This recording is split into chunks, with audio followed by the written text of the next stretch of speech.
This is for Ivy on Facebook. She asks, is there an equivalent of hell in Judaism? I find that some people are only good because they don't want to burn in hell for the rest of eternity.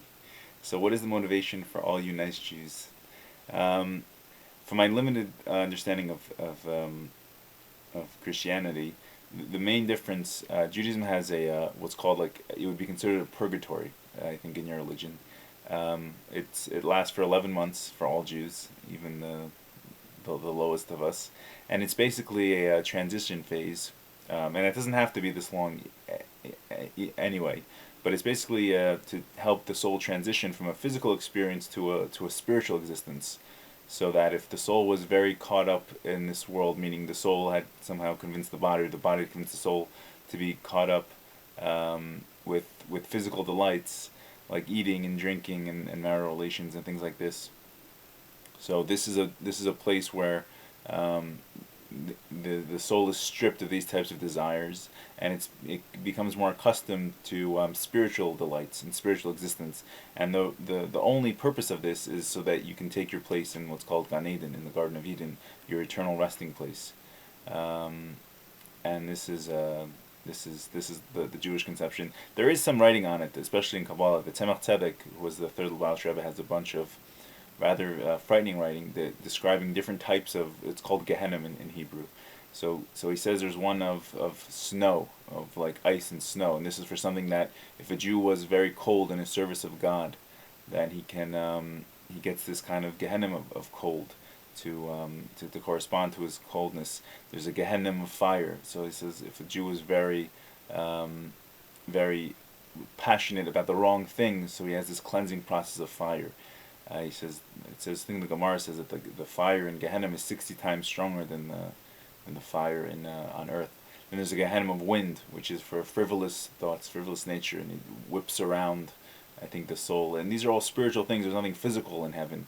So according to Jewish belief, so it has to be understood. And the Gehenna of water also, I think, is like a drowning sensation.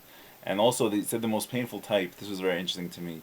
Is There's a Gehenna where it's called a slingshot, and you're in the world of truth, and you're devoid of your body, and all of a sudden you hear it, and it's projected before you all the thoughts that you had in this mundane world, and you're surrounded by angels and spiritual beings, and it's the world of truth. There's no more denying reality, and this, the Tzemach Tzedek writes, is the, like, probably the most painful experience that a person can have when he sees how vain his thoughts were, how little his cravings, his desires, his earthly desires amount to. And in the world of truth, it becomes very embarrassing, and he becomes simply embarrassed to be there.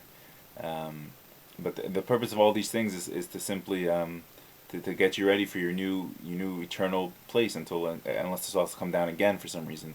But once you're done with that 11-month period, if it has to go 11 months, then you go to the Garden of Eden, and you sit and enjoy what's called the Ziv Shechina, the radiance of the female manifestation of God's presence.